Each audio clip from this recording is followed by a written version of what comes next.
আসসালামু আলাইকুম, কেমন আছেন সবাই? চলে এসেছি নতুন একটি রেসিপি নিয়ে। এখানে আজকে শেয়ার করছি চিকেন বানের রেসিপি, যেটা আমার একটা কাজিন বানিয়েছিল।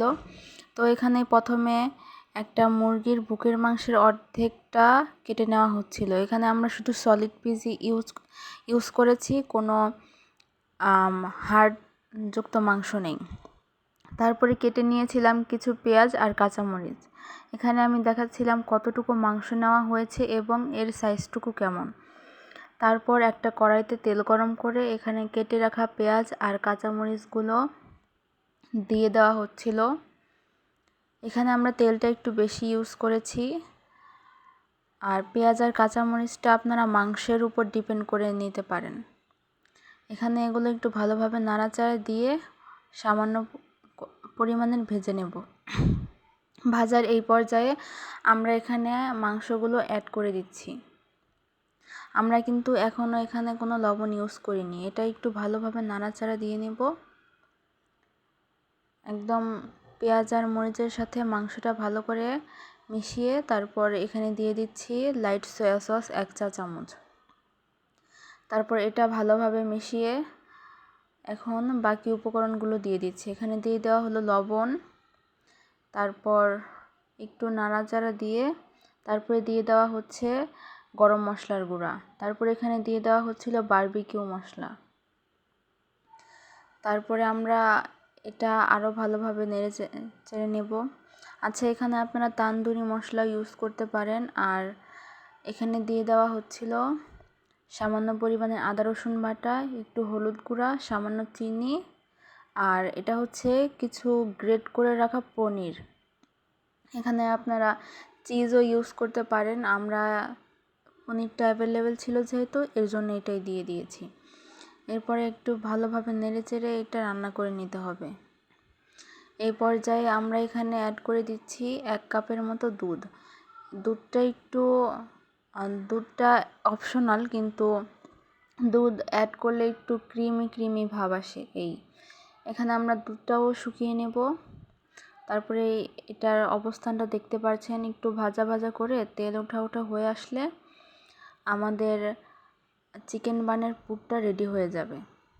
এই পর্যায়ে আমরা এটা নামিয়ে নেব। এখানে একটা বলে 2 কাপ ময়দা নিয়েছি। তারপর নিয়ে নেওয়া হয়েছে চিনি সামান্য কিছু। তারপরে এখানে এখন দিয়ে দেওয়া হচ্ছে ইস্টটা আপনারা ময়দার মাপ অনুযায়ী নিয়ে নেবেন। এখানে দিয়ে দেওয়া হলো গুঁড়ো দুধ। তারপরে দিয়ে দেওয়া হচ্ছে পরিমাণ মতো লবণ। তারপরে এখানে আমরা 1/2 চা চামচ ঘি ইউজ করব। তারপরে ঘিটা ময়দার ডোর সাথে ভালোভাবে মেখে নিয়ে তারপরে অ্যাড করছি এখানে 1 কাপ দুধ। আপনারা এটা সম্পূর্ণ দুধ অথবা সম্পূর্ণ পানি দিয়ে করতে পারেন। আমরা এখানে 1 কাপ দুধ ও 1 কাপ পানি ব্যবহার করেছি।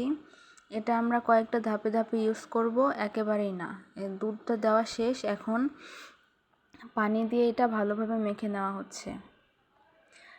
মেখে দেওয়ার পরে এখানে একটু সামান্য ঘি দিয়ে উপরের ময়দাটার উপরে একটু ভালোভাবে মেখে নিয়ে তারপর এটা ঢেকে রাখবো।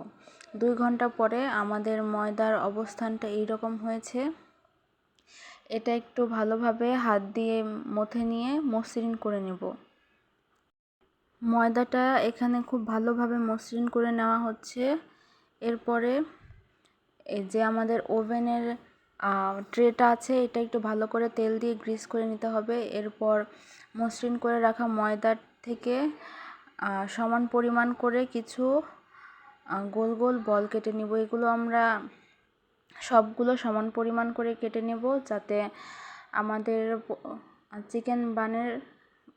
সবগুলো চিকেন বান এক সমান হয়। এরপর এই যে আমাদের সবগুলো এমন হয়েছে।